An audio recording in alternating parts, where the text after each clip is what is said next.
All right. Hello from Gilbert, Arizona. Welcome today, guys. We're super excited to have you here. We're going to be having our special guest, Terry Baskin, joining us to give us a little talk today on her specialty of referral-based business. But I just want to know a little bit about you guys before she gets on. So type in the chat, let us know where you're from. I'd love to give you a shout out. See who's the farthest away from Gilbert, Arizona. I see we already have an Aaron Green from Dallas, Texas. Woo woo. We have a James just right here in Phoenix. He's not too far away. And while you're letting us know where you're from, guys, feel free to let us know any other information you want us to know, like your mother's maiden name, your first color of your car. You know, we're not going to use it in any way, security purposes, you know. We're all good with that.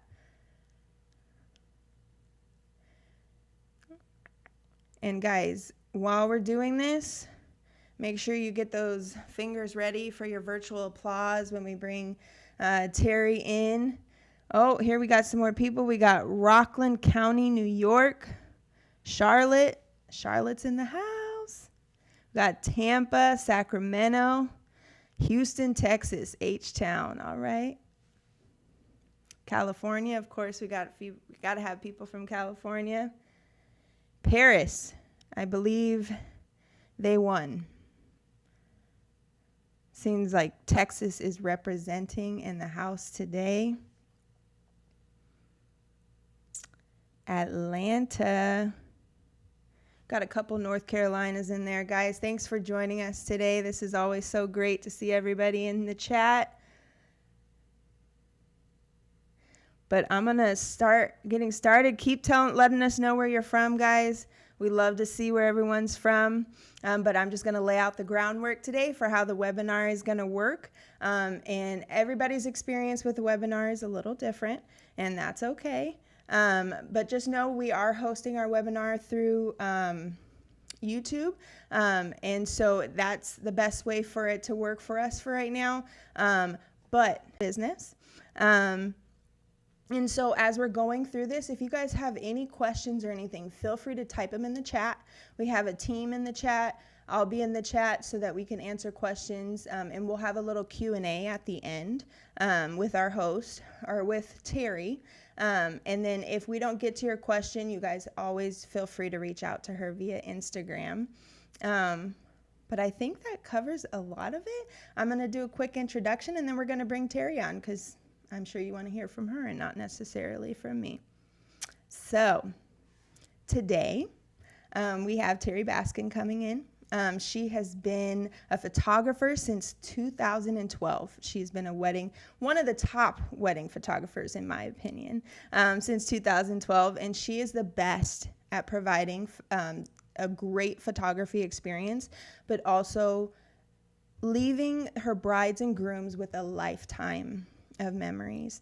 And taking it back a little further, Terry's actually been behind the camera since 2009. She is a Virginia-based photographer, but has had the opportunity to fulfill her love for travel by doing photography at weddings across the world.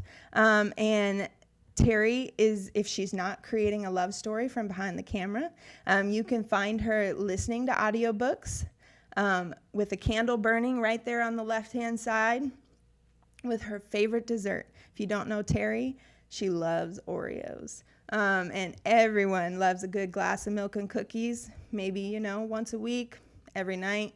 There's no judgment over here. But I think that's enough for me, and I want to go ahead and hand the mic over to Terry so that we can get started. Hi. Hey. I hope I represented you? you well in that introduction. How's it going? Wow. Like, whoa. It's good. Can you see me and hear me okay? Yes, everything's great. Awesome. Awesome. Are we ready? Yes, let's do this. All right. Hey, everyone. Thanks for tuning in. Today, we are talking about the ABCs of building a referral-based business. So get excited. because I'm excited. And so that helps me to know you're excited. So a little bit about me. Shamisa did an awesome job talking about me, so that makes it a little bit easier. But my name is Terry Baskin. I am a DC area wedding photographer. I reside in Virginia. I am an educator for photographers and creative entrepreneurs. I am a conference speaker. I've been at 3 United conferences. I've spoken and led scout shoots at 2. And as Shamisha said, I am a lover of Oreos, which is probably the most important fact about me. And I love soy candles and fresh flowers. So that's a little bit about me. I've been a Showit user since 2013. So about a year after I started my business, I found Showit. I fell in love with Showit, and I have been with Showit since. And I felt like they were the company that could truly allow me to express my brand through my website. And when people mention that Showit is a little bit more expensive than some of the other companies, my response is, you know what, it may be a little bit more expensive, but Showit gives me the service that I want. They have an amazing community. They offer education to their users and other people that are aware of their brand.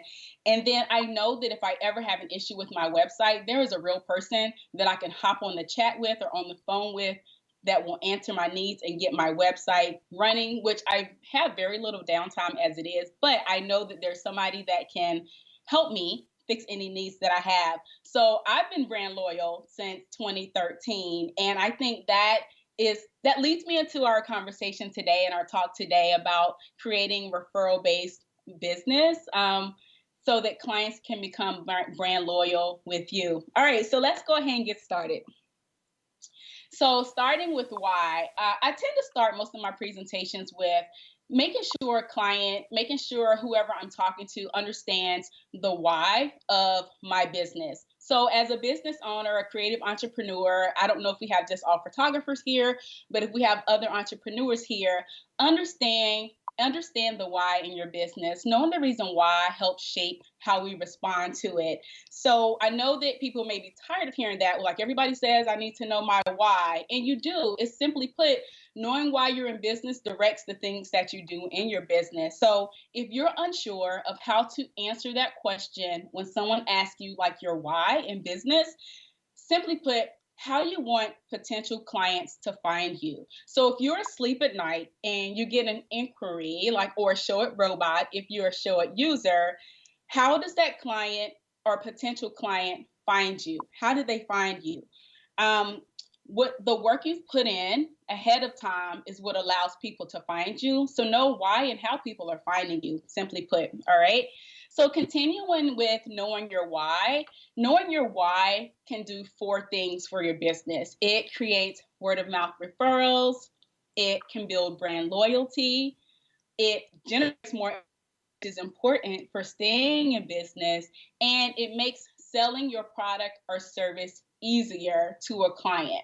Okay, but for the purpose of this talk, we're going to focus on creating the word of mouth referrals. Now, I always reference books that have helped me along my photography journey. So, not creative or photography related books, but business books that have helped me along my journey. 2 book recommendations I have for you if you're taking notes. The first one is Start with Why. The book Starting with Why is a good book for helping to set the foundation of why you're in business. So if you haven't gotten that far, if you're new in this, or you just haven't really put a lot of thought into how that really affects you as a business owner, that's a good book that I would like to recommend. The second book I want to recommend is Blue Ocean Strategy. So in this sea of competition, which competition is a good thing, in the sea of the choices that our clients or potential clients have to choose from, the Blue Ocean Strategy teaches you how to differentiate yourself from other people in your market. All right, let's move on. So not only is it important to know your why in your business, but it's also important to understand your client's why. So let's talk about 4 ways you can help understand the underlying things of what your clients may be looking for. All right. So number 1, they may be looking for just forever memories. So if a client is just looking for a not just looking, but if a client is looking for a photographer to create their ever memories, they simply are a need based client. It just simply means they need or want nice photos. Okay. So the way that you understand their why and address their why is show them the ways that you can meet their need. I know that sounds pretty simple, but a lot of times we may miss what a client's needs are and we miss addressing those needs. So let's go to number two. Number two, you may meet a client or potential client that's worried about their investment. If you've been in business for a little while, then hopefully your prices have increased that are in line with the level of service that you offer. But if a potential client is concerned about the significant investment that they're making, ultimately they may be price shopping. Have you ever received an email or a message that says, "Hi, how much do you charge?" Probably. If you haven't, you will. Those are price shoppers. And while that's okay, they may just be driven solely by price. But instead of getting into a price conversation, understanding that client's why, they may just need to understand the value of your services. All right. So, number three, there are so many options in the market, and that's okay too. But if a client presents that as their why, or you understand that about the client, it could simply mean that they may be overwhelmed with the options and they don't know how to choose. That's a perfect opportunity for you to get in and educate the client, and most importantly, ease their frustration, right? We're in the business of solving problems as business owners, and overwhelm for a client is simply a problem that we can solve the right way. And then number four, for understanding a client's why, is in terms of wedding photography, there's one chance to get it right, right? They have one special day and they want to hire the best person that could capture their memories and make their moment memorable. So for that particular person, they may be looking at the competition. They may be looking at, out of all these people, I like them. But what you need to do is educate them on what sets you apart from other people in your market. What sets you apart from your competition without bashing your competition. Understand that and be able to communicate that. All right. Moving on. We're getting into the ABCs of building a client refer based business. Sorry. A, ask questions early and often. What do I mean by that? Asking questions. Asking questions allows you to better understand a client's why, as we addressed in the previous slides. It also helps you determine if a client is a good fit for you, okay? By taking clients who aren't a good fit for us, let's be 100% honest, it potentially robs ourselves of the ability to create a memorable experience for that client. But then also, it could also set us up to start taking additional clients who are just simply the wrong client and are not the right fit for us, okay? Additionally, I have a sales background, and in sales, what we are taught is sell them what they're buying. So thinking in terms of what a client's needs are, if you miss what their needs are, you miss the opportunity to address those needs. So for example, if you're meeting with a wedding client and they're not interested in a wedding album at the moment, it doesn't mean that they will never be interested in the wedding album. It may just mean they're not interested right now, or they may not understand the value that you can provide by providing an album for them in their package. This is an opportunity for you to earn the client's trust, like genuinely earn their trust, so that maybe later on down the road, there can be other income generating opportunities, such as album sales, for you to offer that to the client. All right. B, be bold and brave in your communication. So ask yourself, can I communicate what my business does to a potential client in one or two sentences? Can you do that? If you can, you're on the right track. This is awesome. But also, bold and brave communication looks like this. It's communicating your values and beliefs as a business owner, and it gets you in alignment with the right clients. So this may simply be, Clients understanding the times of day that they can or cannot reach you. Maybe certain hours of the day are dedicated to your family. If there are non negotiables in your business or in your life, such as family time or time with your partner, communicate this early to potential clients so that there are no misunderstandings. Many times, the breakdown in the client photographer relationship stems from misunderstandings and communication. So, what we want to do is try and avoid that by being bold and brave in our communication. So, for example, in my business, as a wedding photographer, my belief in my business is once the wedding day is over, the marriage begins. And I want the photos that I've taken at the wedding day to remind the couple of their new beginning. So as a result, it may mean I need to pull the client away from their guests and get uninterrupted portraits of them during this time. I communicate this early in the business, early in the client relationship, and then also throughout the process as the timeline is being developed.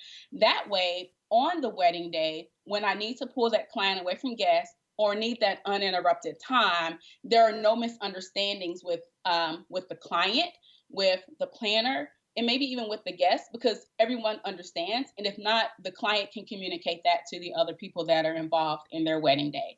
So that's just one example of how I communicate with my client.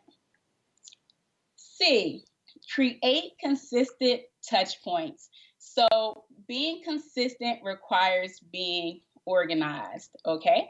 So consistent touch points can look like these two things. It can look like your email communication and it can look like your client education. So the key to creating consistent touch points is to enhance your client experience through automation. Guys, we're at a day and age that there are so many systems that are available to us that there's really not a reason why we can't automate our systems. It's just a choice of whether or not you want to.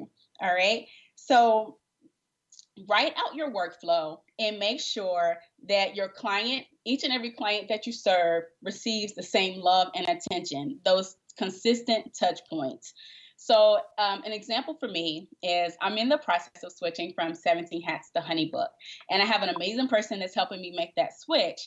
And during the process, we've talked about my workflow. So I had a workflow in 17 Hats. Now we're revisiting that to see if it's still effective and efficient for my business and if I need to update it while I make the move to HoneyBook. So just keeping in mind that there are so many systems out there and available to us, automation can be your friend. So with the email communication, when and how often will you communicate with a client? If that's standard and organized throughout your system, then your communication can stay on point.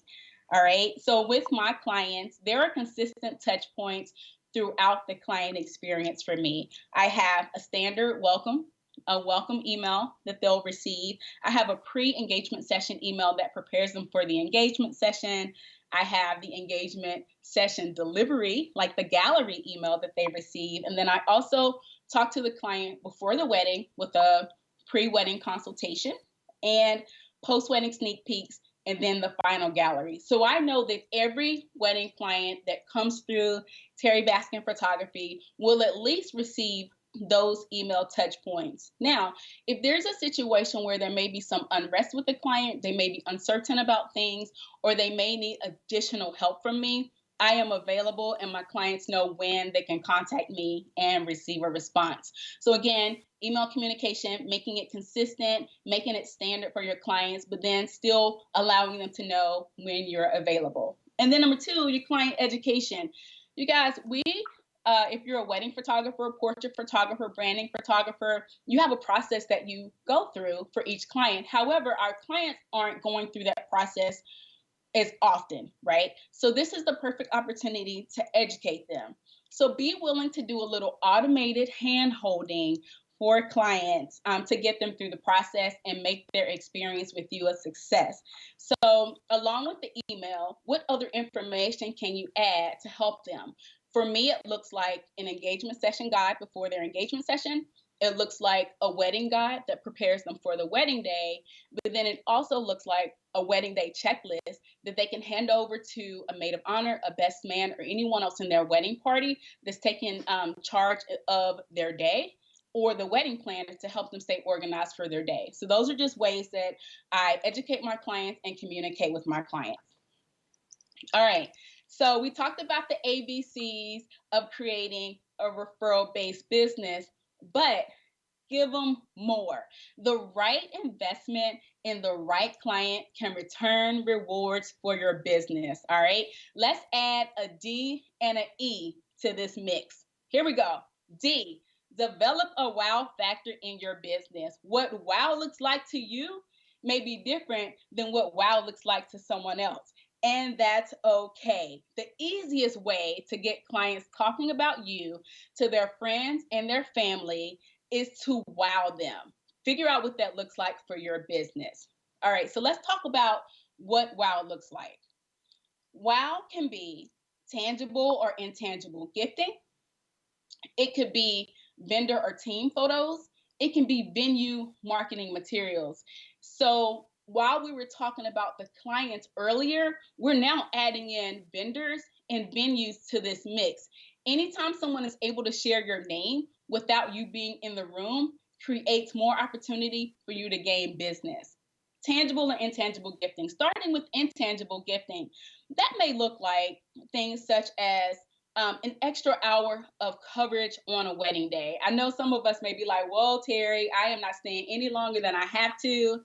I get it. If that's not you, that's okay. But in some cases, I've been willing to do that for clients. I will gift them an extra hour. They know it's a gift to them, so there's no misunderstanding or confusion or expectation on the gift that they're receiving of an extra hour of coverage. Another intangible that I learned from my mentor was this.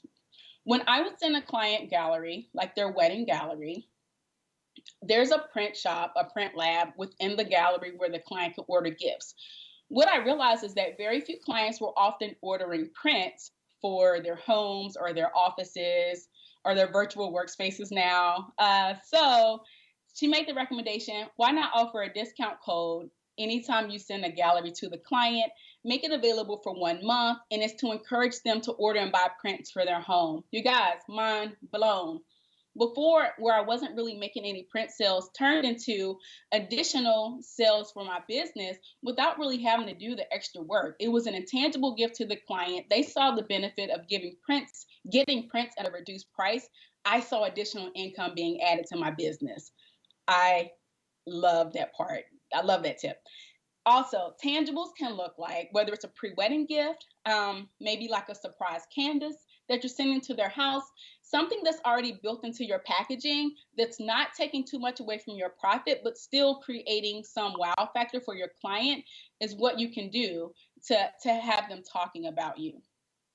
Thinking about vendor team photos on a wedding day, one of the things that you may do this already, but I make it a point to take pictures of the vendors in their element, whether it's a makeup artist, a hairstylist, a planner, a florist, the caterer.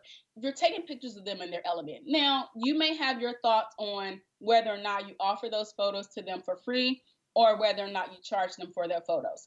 In my business, again, I wanted a referral based business. I wanted them to talk about me to their friends when they post on social media because it creates more leads to my business. I offer those photos to other vendors to build relationships with them and to get them talking about me for no charge. So that's just something else I do on the wedding day. Also, venue marketing materials. There's so many venues that brides are in or couples are in every single day that they're trying to make a decision on. Helping a venue is an easy way to, one, be added to a preferred venue list, or two, again, have them talking about you before the client ever meets you. So just something to think about. Those are just easy ways to put your name in a room without you even being there. All right. Let's talk about the E. Exceed clients' expectations. All right. Simply put, let's exceed some expectations. Exceeding expectations does not have to be a mythical thing. It simply needs to be something that you do well and something that you do often. So when you start to receive client referrals, consider it a warm lead, right? They've already been sold a little bit on your business from someone else. Now they already have information that makes them attractive to you as well. So in my experience, warm leads have a higher chance of booking than a cold lead. Hopefully you're still with me here. However, now is not the time. Now is not the time to get lax. Okay, it's not the time to get too comfortable with someone that you don't know. It's the time to still keep the level of professionalism that you have to make a great impression on that potential client. Exceed expectations for any client that has been referred to you. But then also, let's spend a little bit of time here, okay? I read a statistic on the NACE website, but I'm going to apply it to business. Businesses operate on a 10-80-10 bell curve. So what does that mean, Terry? Well, I'll tell you. It means 10% of businesses are struggling, okay? 80% of businesses are meeting the client's expectations, but they think they're exceeding expectations. There are only about 10% of businesses that are actually exceeding client expectations. And you may be able to think about businesses that you interact with on a daily or weekly basis on if they're just meeting your expectations or if they're exceeding them. That may be your homework to just write down some businesses that exceed your expectations and what they're doing that causes them to exceed your expectations. So let's discuss some ways to exceed a client's expectations. Number one, build a relationship before selling. It can turn a customer completely off when you jump right into sales mode with them before they've got to know anything about your business or before you've got to know anything about them. So with social media in mind, think about it. The point of social media is to build relationships with potential clients long before they ever meet you or know that they'll need your services. All right. But with your website, make sure you're communicating your unique value proposition through your website, which allows you to stand out before trying to convince someone on why they should hire you. So build those relationships early. Number two, deliver what is promised, then over deliver.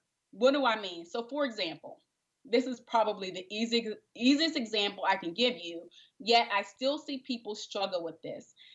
If you know it takes you 4 weeks to call, edit, and deliver a wedding, add on time to that delivery time for your client when you're communicating when they should receive their photos, just in case there are any unexpected emergencies that happen within your business, okay? Beating a quoted delivery time can, for the client, eliminates any wonder or worry about when they'll receive their photos, and it exceeds their expectations. And then third, be responsive. Gosh, I cannot tell you how many times I've had conversations with clients and with other vendors who get frustrated because they don't know where the person is. Have an organized way of communicating with clients, okay? If it takes you 3 days to respond to an email, you can guarantee somebody's probably going to be frustrated by the time you've responded because they're probably waiting on some type of information or some answer for you. Hopefully they haven't moved on, but they may have. So be responsive to those clients. Establish and organize your communication so that clients don't wonder if they've been ghosted. No one likes being ghosted, all right? If you have to automate this, do it. If you have to hire a virtual assistant, do it. Consider this investment well worth it for an improved client experience. All right. Now, here's an exercise I have for you. I call it the referral starter exercise. What I want you to do is write down the names of 5 clients. All right. Hopefully, there are clients that you had a good experience with. And then maybe one vendor that you've worked with. If they have not already written a review of your services, ask them to write a review. Once you get that review or testimonial back from them, what are the key words that are within those testimonials or review? Do they align with your why in your business, and your brand messaging. Pull those out, make sure you're delivering. Also, note the price point for those clients and what they paid. Why? Because as your prices increase, your level of service should increase, and their feedback to you should showcase that. All right. If they haven't sent a referral your way, ask. Simply ask for a referral. The worst they can say is no or not do it. But then, if they've taken the time to write these nice things about you, they will probably share your name with someone else. So start to tie back those referrals to the clients or vendors that sent them your way and thank them for doing that. They don't have to do that. All right. Last but not least, I love to end every presentation with a quote. The world accommodates you for fitting in, but it only rewards you for standing out. You guys, let's start to stand out in our business. Let's stand out even more in our business. If we've learned nothing else from 2020, we should be learning new ways to run our business and increase our value within our clients' minds. All right. That's it. Thank you so much for your time. If you want to learn more or review other resources that I have available, you can visit terrybaskin.com/education. I have some free and for sale resources on the website. If you want to connect with me on Instagram, I'm at Terry Baskin, or email me at tbaskin@terrybaskin.com. That's it. Thank you guys so much. All right, awesome. That was so good. I was over here taking notes and I'm like, okay, I have so many questions. But we do have a few questions in the chat. So guys, we're going to do a little bit of a Q&A. We only have about 5 minutes. But feel free, once again, reach out to Terry if you have any additional questions. So we have a question from Pixtore. Hopefully I said that right, but he's from Cancun, Mexico. And he or she said, what platform do you recommend to sell prints? So I send my galleries through CloudSpot, and so they have online printing or printing capabilities through the gallery. So that's what I use for prints for my clients. Okay. And I can set my pricing through them. So yeah. That's awesome. Mm-hmm. Cool. Yeah. So hopefully that answered your question. You mentioned a couple books in the beginning. It was, what were those? Can you repeat those books for the audience again? Sure, I talk fast. So, that was okay. The first book I mentioned was Start With Why, Simon Sinek. It's the foundation of why you're in business, and it helps you with that. It's good for leaders too. If you lead any business organization, if you have a full-time job, that's a good business book. And then the other book was Blue Ocean Strategy. It's just basically thinking about ways to differentiate yourself in your business. Okay, awesome. So hopefully you guys got that.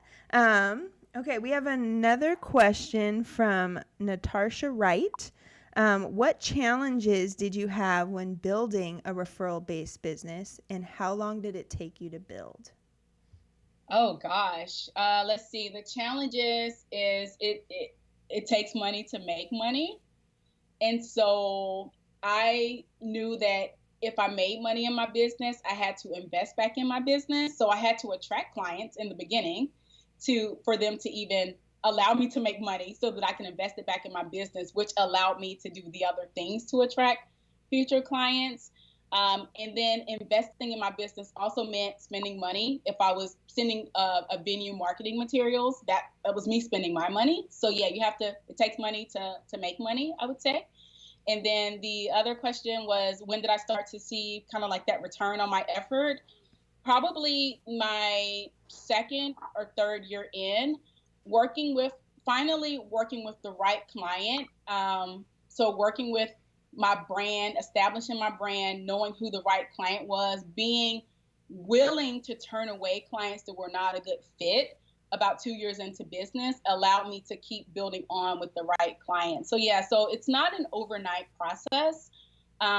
Give it some time, but I guarantee you will see the rewards of your effort. Awesome. Okay, we have another question from Chris Mistrick.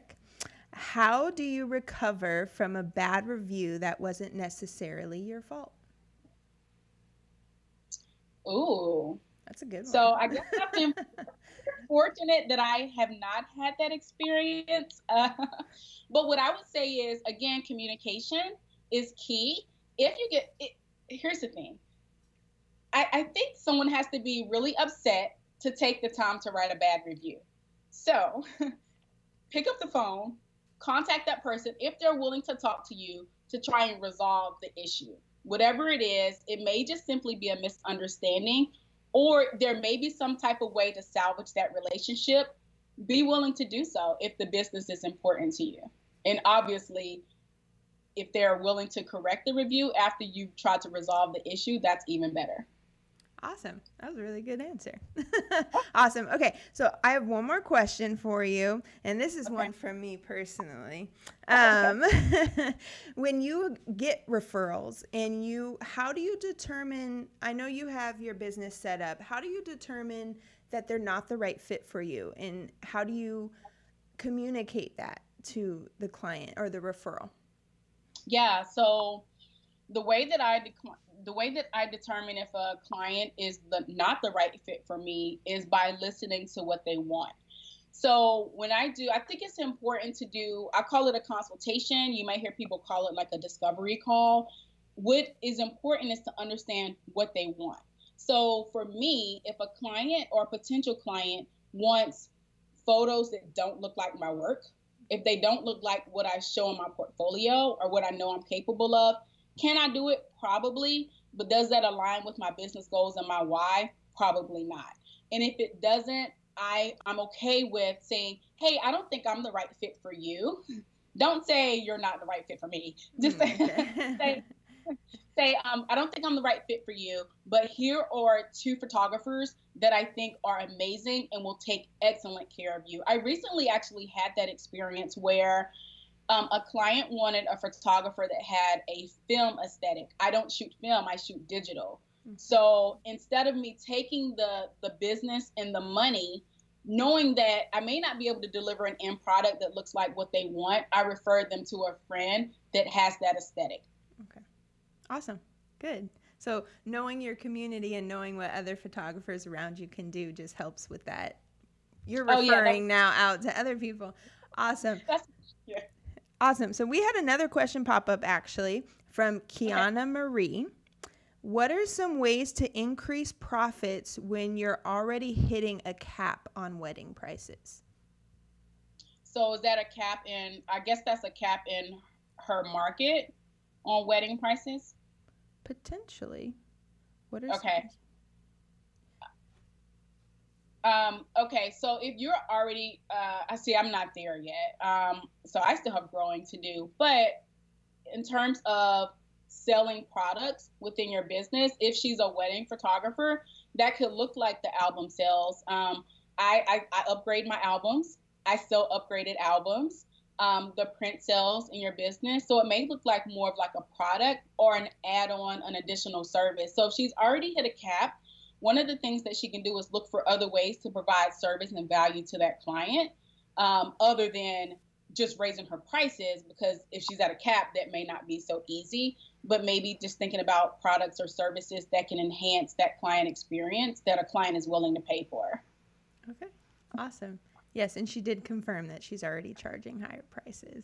Oh, nice. Congratulations. Yes, awesome. So guys, that's all we got today. If you have any additional questions for Terry, please feel free to reach out to her. But thanks for joining us, and we will see you guys soon. Have a good day. Thanks, Terry. Thank you so much, guys. Have a good day. Yes.